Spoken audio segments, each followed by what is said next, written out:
শীতের দিনে আমার বন্ধু গুড়ের শরবত খাওয়াইতেছে। কাইকা টেকা আসলে গুড়ের শরবত না খাইলে সেটা মজা মজা যেমন আসলো। লেবু এইগুলা কি? এগুলা গুড়? হ্যাঁ হ্যাঁ, গুড় কাইকা টেকা আসলে আমাদের এই তো ভাই, লেবু কাইটা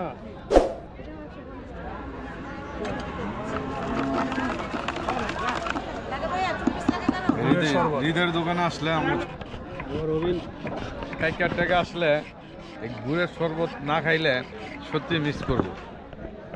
এই শীতের দিনও বিক্রি করে, খুব ভালো লাগে। শরবতের ইটা দেখছেন? এই যে আমাদের গরু ছাগলের হাট, গ্রামের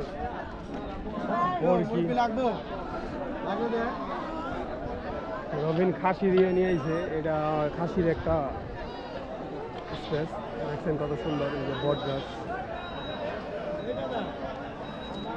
বট গাছের নিচে রবিন খাসি কিনবো। খাসির জাম দিকে যাবে জোড়া দুটা 35,000 কত সুন্দর, দেখছেন দুটা 35,000 টাকা। বাবা, অনেক দাম।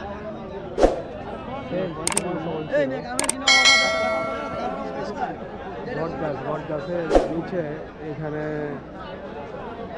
ছাগলের হাট। আপনার হাটটা অনেক বড়, বিশাল বড় হাট।